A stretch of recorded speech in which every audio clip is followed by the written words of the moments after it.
Good morning and welcome to our Teen Sunday School class. Today we are going to start off with who am I? Or not who am I, but talking about Bible characters. And so I lost my page. No, I really lost my page. Because they're all kind of like similar or whatever. We need to pull a Clayton and give you a page number. 56 again? No, I really No, she's in like the 300s. 356. Yes. What if it's actually It's not that one. Ding ding ding. What's that character's name again? Yeah, it's like, that's what it was, but no. Joe. There's another one. Here, what's that character's Oh, name? Jonah. again? Jonah. It's right there. It's the second one on the page. Is this 3? Is that it? Yeah, but it doesn't give me what you have to. Oh, Yeah, a lot of people's not gonna know that. I don't know. Oh, okay, we go. It's Yay. 6-letter names. There's one. There's no more. Okay, I have 7. 6-letter names. I almost said you would. Yes, this is the one. This is the one. Okay. What muscle man burned the Philistines' grain by tying torches to the tails of foxes? Okay. Samson. Okay. Oh, do we actually have We're gonna skip that one. I have a buzzer. I have a buzzer. What? No, not that one. This one. Oh. Wait, are we What? gonna use a buzzer? No, Yes. we're not usually using a buzzer. Okay, are we raising our hands? What are we? Just Yeah, we should do that. Just give me the answer. Do we have to wait until you finish the question? Yes. Okay. What apostle was Peter's brother? Andrew. I think that's right. Good job. Beep. That's right. That's right, Bill. There was only one Peter. There were multiple Simon. Oh my goodness. Which Peter? Okay, what king of Judah was stricken with leprosy? Uzzah. Good job, Bill. Wait. Yes, it was Uzzah. Yeah, That was Uzziah for a second. No, it is Uzziah. It is Uzziah. You corrected yourself. Good job. Uzzah. Oh, Uzzah was the guy who Uzzah touched was the- Yeah. touched The Ark of the Covenant and died. And Uzziah was the king. Yes, Father of okay. Ahaz. They've been stricken. Okay, who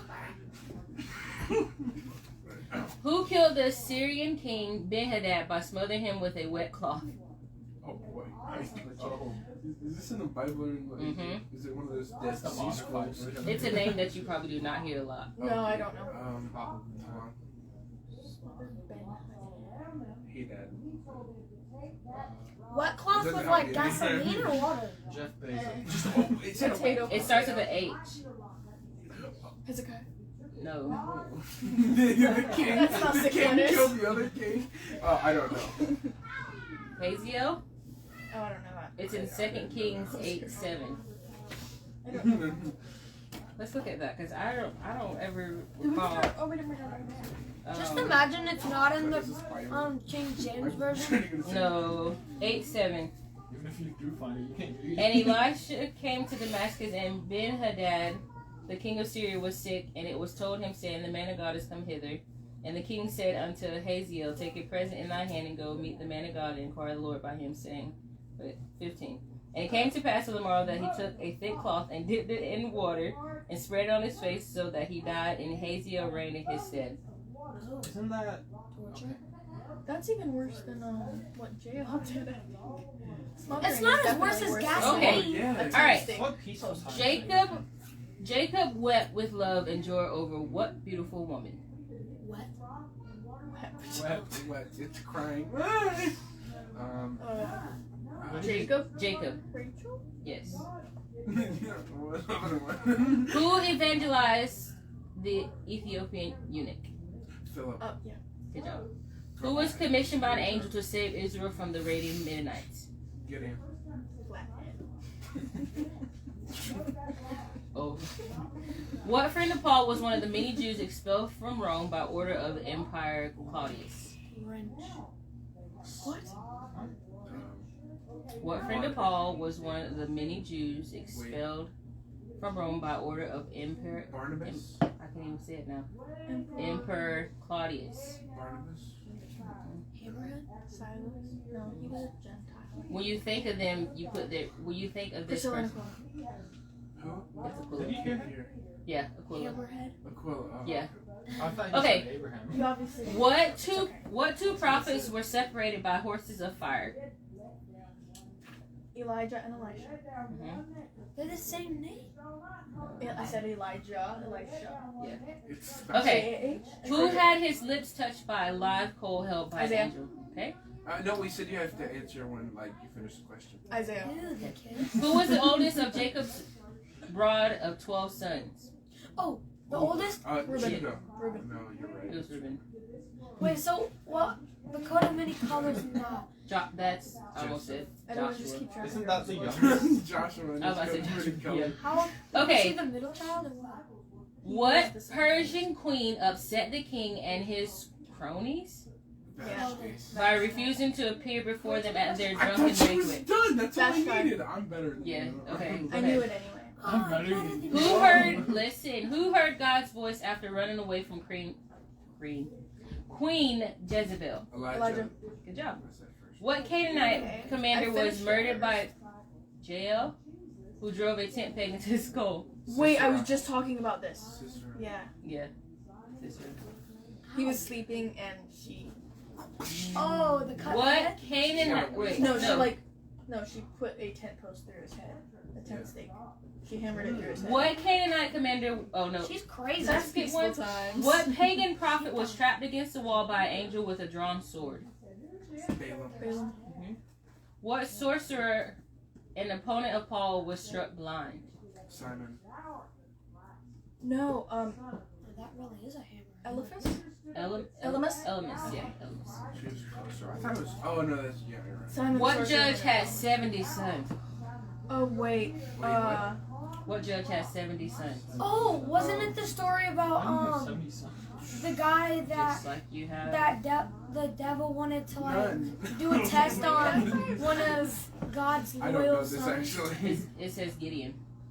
I didn't know that. Want to look it up? I thought you had Judges 300 8:3. 70 sons. Wasn't it the That's a story lot of sons. You kidding? Judges 8:3. boys? Who knows I how think many two that's, kids That's is what too sons many. mean. He was It means building his four. own army.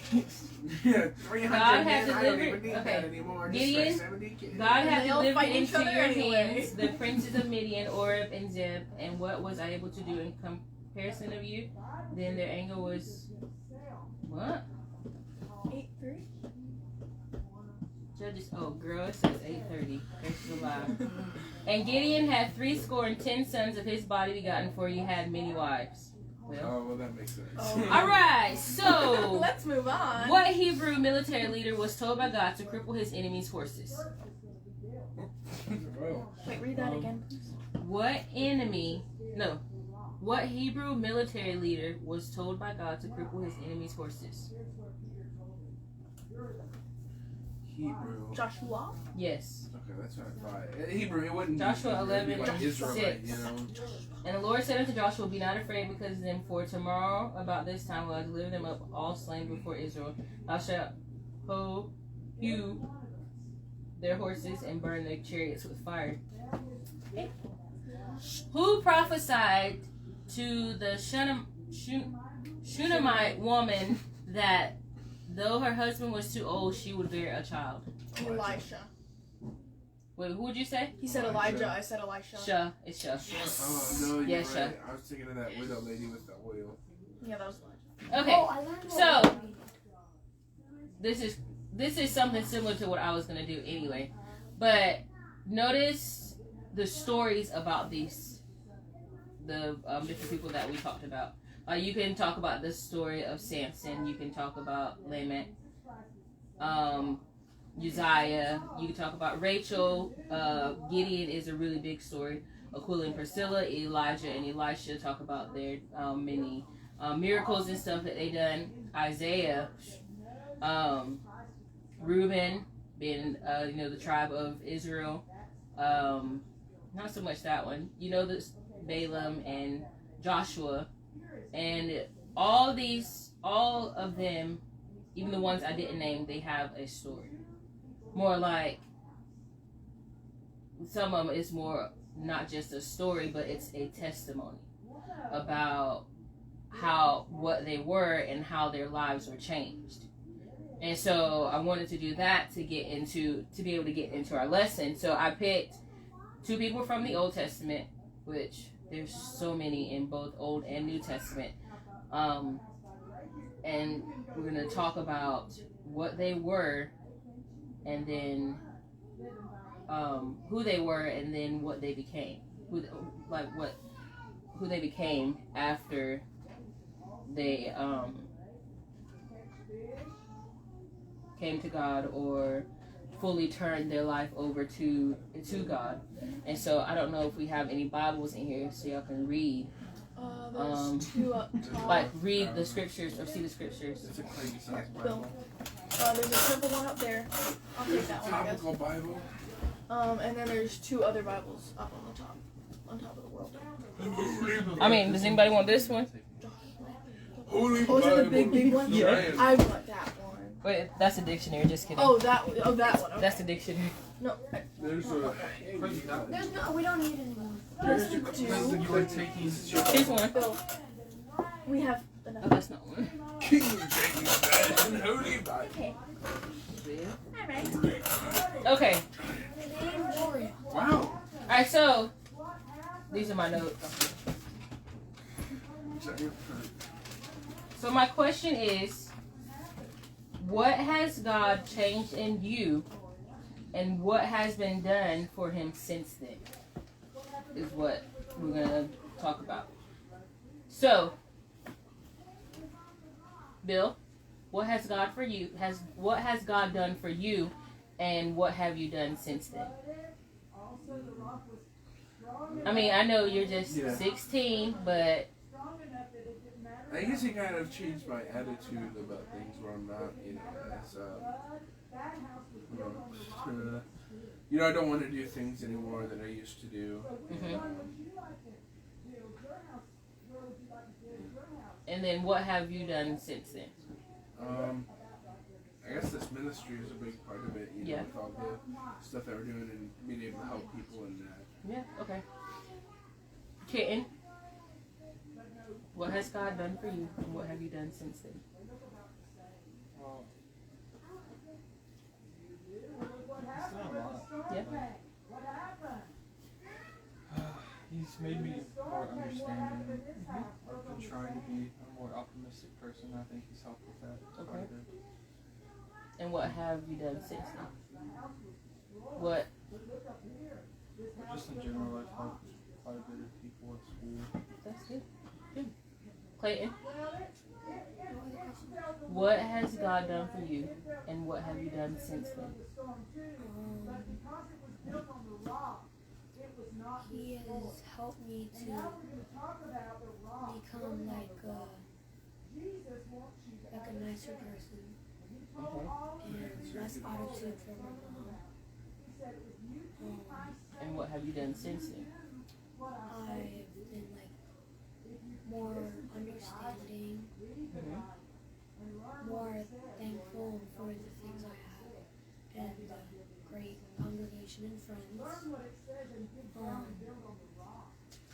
And like sometimes some friends are having some hard times, and I kind of it makes me happy to help out. That's good. That's good. Lanee?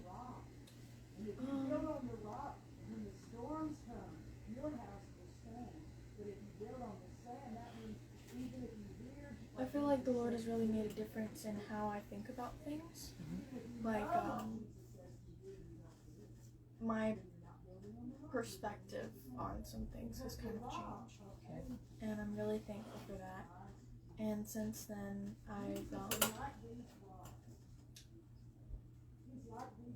I feel like I've grown spiritually,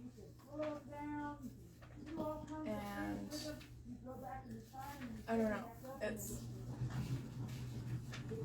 like you said, I can't say that I've, done a lot, but, about our music ministry, I feel like with that, then the whole, our entire, our schedules, our lives changed. The way, some of the things that we do in church are different than we used to, But I feel like through that, the Lord has really helped us all to just accept the changes as they come and learn how to adapt and be more flexible with what we're doing and still find a way to worship Him with everything we have. That's good. That's real good. Let's talk about Joseph. Joseph, at the time was the youngest, and it seemed that he was his father's favorite. So, because of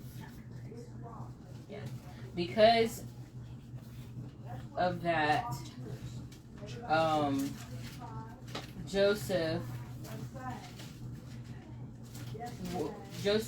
would have dreams, and let's go ahead and read what let's read his dream.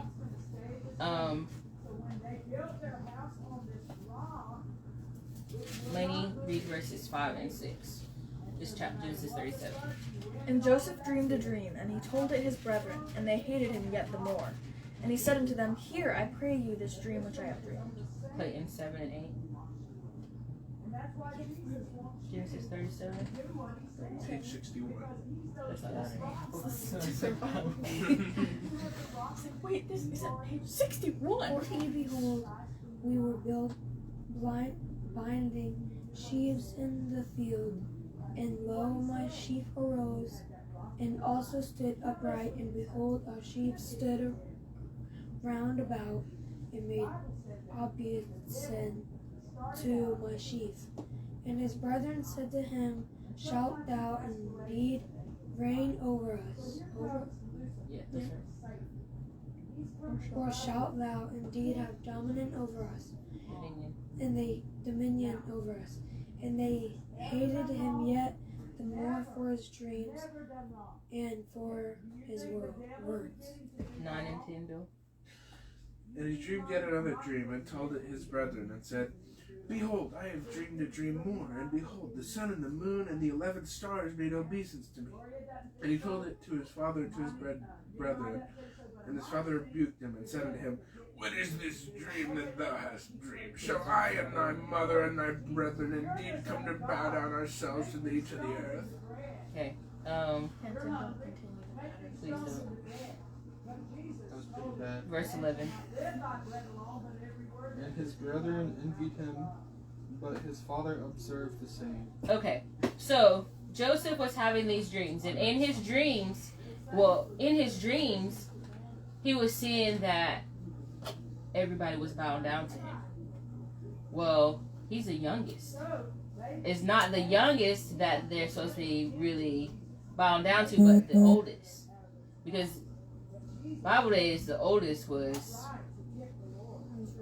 really important for the family. And so to know that their younger brother having these dreams, it angered them. It made them mad and furious to the point where not only that, their dad gave Joseph a coat of many colors. That just added Because Joseph was already the favorite child because he was Rachel's child. He was Rachel's. Mm-hmm. He and Benjamin. So they were already... Right. Because Rachel was the one that Jacob truly loved. Mm-hmm. So they hated him to the point where they faked his death and sold him into slavery. Alright, Bill, I mean, we argue sometimes, but... No. And so they did this to him. Joseph, he was hated by all his brothers. He got thrown into a pit and then sold into slavery. And that brings us to Egypt, where you talk about the things that happened to him there. He was lied on about something that was very serious. And because he wouldn't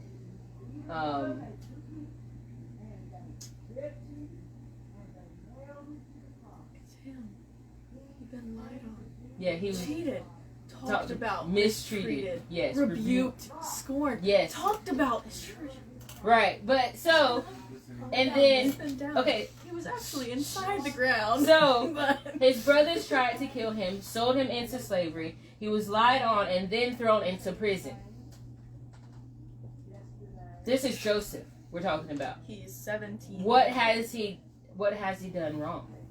Did he do anything wrong to be...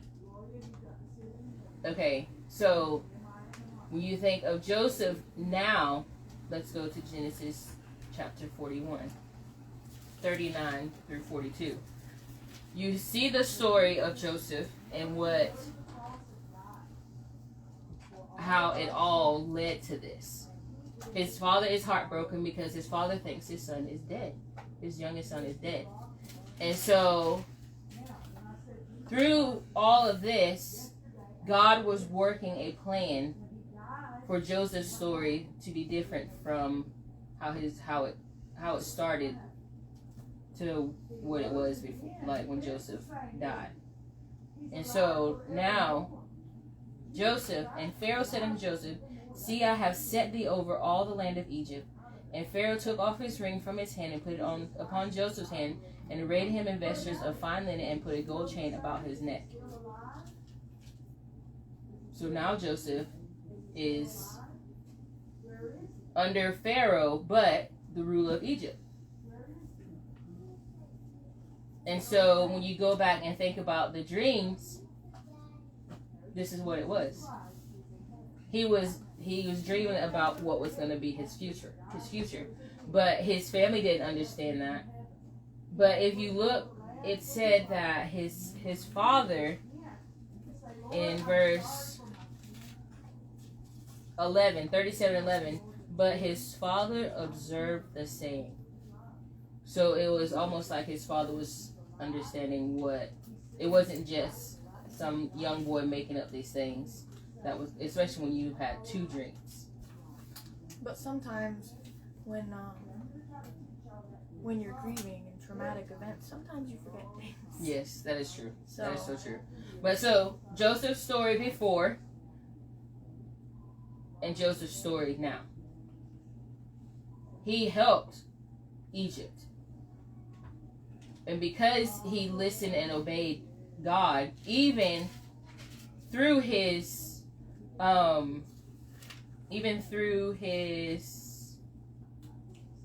what seemed like defeat, it became a victory.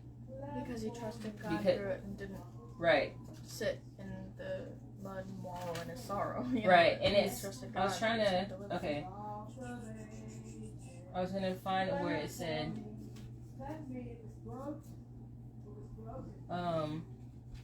where it's talking about when he was making himself known to his brothers, and he said what chapter 45. Is it what? I think it's earlier. Joseph cannot refrain himself. Yeah, verse 3. Wept aloud and okay. I am Joseph, does my father yet live? And his brethren could not answer him, for they were troubled at his presence. And Joseph said unto the brethren, come near to me, I pray you. And they came near and said, I am Joseph, your brother, whom ye sold into Egypt. Now therefore be not grieved, nor angry with yourselves that you sold me hither. For God did send me before you to preserve life. And then it just goes on. And instead of Joseph being mad, he was glad. Because he said, for God did send me before you to preserve life. God sent me here to help you.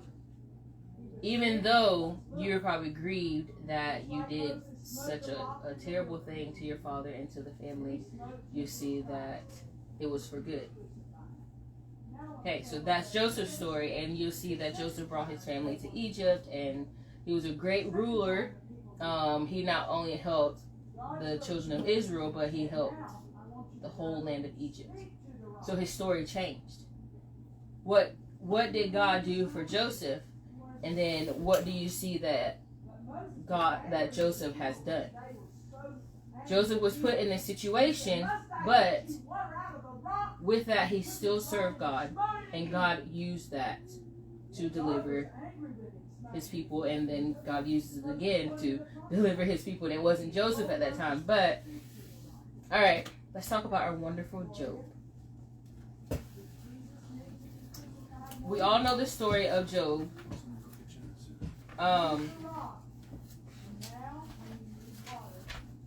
We all know the story of Job and what all happened to him, and even in the He's still in Genesis, so. in the first chapter of Job, it tells about who he is, and then when you go down to verse, His friend's yelling at him, so yeah, first chapter. when you go to verse 13, and it says, "And there was a day when his sons and daughters were eating and drinking wine in their eldest brother's house. And there came a messenger unto Job and said, The oxen were plowing and the ass feeding beside them, and the Sabeans fell upon them and took them away. Yea, they have slain the servants with the edge of the sword, and I only am escaped alone to tell thee. While he was yet speaking, there came also another and said, The fire of God is fallen from heaven, and hath burned up the sheep and the servants and consumed them. And consumed them. I only am escaped alone to tell thee. While he was yet speaking, there came also another and said, The Chaldeans made out 3 bands and fell upon the camels and have carried them away, yea, and slain the servants with the edge of the sword, and I only am escaped alone to tell thee. While he was yet speaking, there came also another and said, Thy sons and thy daughters were eating and drinking wine in the eldest brother's house. And behold, there came a great wind from the wilderness and smote the 4 corners of the house, and it fell upon the young men, and they are dead, and I only am escaped to tell thee. Then Job arose and rent his mantle and shaved his head and fell down upon the ground and worshipped. And said, Naked came out of my mother's womb, and naked shall I return thither. The Lord gave, and the Lord hath taken away. Blessed be the name of the Lord. In all this Job sinned not, nor charged God foolishly." So everything was taken away from Job, from his cattle all the way to his sons and daughters. And Quick succession, right, because while the one was speaking, the other one was coming. And you know, they call him Job the patient for a reason, because though all his cattle was taken away, though his camels were taken away, though his sons and his daughters were slain, it said, in all this Job sinned not, nor charged God foolishly. Everything was taken away from him. And then his wife, she said, well, you might as well just curse God and die. What support? And so that probably didn't make him feel any better. Man, that's how you know you married the right person. That probably didn't make him feel any better. And then his friends, they didn't make him feel any better either. So the only one that Job could really rely on was God. And everything was taken away from him, and it was terrible. Like, not taken away as in separate years or months. Right after, it was like one thing after the next, like just like this. And so you see, though, that when you get to the end of Job, and the Lord, and Job 42, and the Lord turned the captivity of Job. When he prayed for his friends, also the Lord gave twice as much as he had before. His wife got her. She got her. How many kids did he have before you? 7 sons, 7 daughters. Yes. 7 sons, 3 daughters. 7 sons, 3 daughters. So 14 sons, 6 daughters. Or just 20 kids in general. Well, but so 30 because of children this, later. because Job did not sin, but he kept his faith in God and trusted God, God changed his story and made it better. And Job still, it said, so Job died being old and full of days. And it didn't say that he just gave up. He kept going. And so let's look at one more before we end. let's look at Paul. Go to the book of Acts. It's Genesis. Oh, it's just Yeah. where are those kids? Acts is in the Okay, can somebody tell me some quick things about who Saul was? He witnessed Saul was the king of Israel. New Testament, dear New he Testament. witnessed the beating of Stephen and held the people's coats. 'Cause Okay. he couldn't beat with the coats. I mean, they could have. They probably a win that, I don't know. Okay, so Saul held the coats of the people that martyred Stephen. So he was there to witness the whole thing. What else? Tell me some other things about Saul.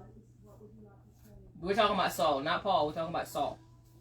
He persecuted Christians. Mm-hmm. Like, if they needed somebody to do the job, they called Saul. Yes, it was Saul. And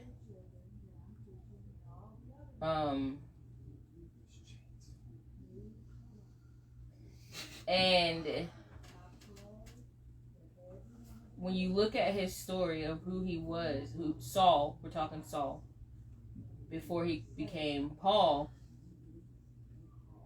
he was the very one to persecute the Christians. The last one that you You would would- ever expect Yes. to be one of the most memorable and influential Yeah, people people from in the Bible. Yes. And so when you get to chapter 9, and Saul yet breathing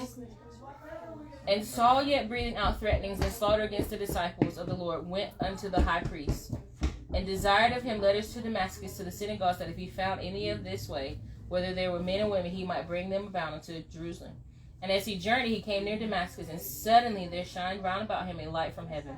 And he fell to the earth, and heard a voice saying unto him, Saul, Saul, why persecutest thou me? And he said, Who art thou, Lord? And the Lord said, I am Jesus, whom thou persecutest. It is hard for thee to kick against the pricks. And he, trembling and astonished, said, Lord, what wilt thou have me to do? And the Lord said unto him, Arise and go into the city, and it shall be told thee what thou must do. And the men which journeyed with him stood speechless, hearing a voice, but seeing no man. And Saul arose from the earth, and when his eyes were open, he saw no man, but they led him by the hand, and brought him into Damascus, and was there 3 days without sight, and neither did eat nor drink. Okay, so, and there was a certain disciple at Damascus named Ananias, and to him said the Lord in a vision, Ananias, and he said, Behold, I am here, Lord. And the Lord said unto him, okay, listen to this, Arise and go into the street which is called Straight, and inquire in the house of Judas for one called Saul of Tarshish, for behold, he prayeth, and has seen in a vision a man named Ananias coming in and putting his hand on him that he might receive his sight. Okay, listen to Ananias' response. Then Ananias said, Lord, have I heard by many of this man how much evil he hath done to the saints at Jerusalem? And here he hath authority for the chief priests to bind all that call on thy name. He's like, Lord, I know what you want me to do, but you know who this man is. Just to clarify. You know who this man is and what he's done, right? He's an evil man. And if he knew that I called on your name, I might be persecuted next. And so it's like, but the Lord said unto him, Go thy way, for he is a chosen vessel unto me, to bear my name before the Gentiles and kings and the children of Israel. For I will show him how great things he must suffer for my name's sake. And Ananias went his way, entered to the house, and putting his hands on him, said, Brother Saul, the Lord, even Jesus that appeared unto thee in the way as thou camest, has sent me, that thou mightest receive thy sight and be filled with the Holy Ghost. And immediately there fell from his eyes, and it had been scales, and he received sight forthwith, and arose and was baptized. When he had received meat, he was strengthened. Then was Saul certain days with the disciples which were at Damascus. And so, here we go. One of the men. Oh, we got 5 minutes. One of the men that would go and get the letters to persecute the Christians has now gotten saved. So his whole life story has changed from being one to persecute the Christians to being persecuted for the Christians, as him being a born again Christian. So he's changed. What God did for Saul, that's now Paul, what did Paul do from then? You'll see there's many stories, and how he's written a lot of the New Testament, and the many things that he has done, and how powerful it is when you've seen how powerful he was, like having, but the power that he got was a different kind of power. It was power to save. It was power to help people to get saved, to show people that, you know, Jesus is Lord, to go to tribes and change their minds because of what Jesus did in his life. And so for us, you told me, you know, what God has done for you and what you have done since then. And when we look at these different Bible characters, and we see how, when you think about Paul, how drastically they were changed. And so with that, we need to continue thinking about, God has done this for me, so let me God has done this for me, so let me do this for him. Let me serve him. Let me give him my whole heart. Let me be a chosen vessel for him. And so when we go about, you know, our week and the rest of our day, just continue thinking, God has done this for me.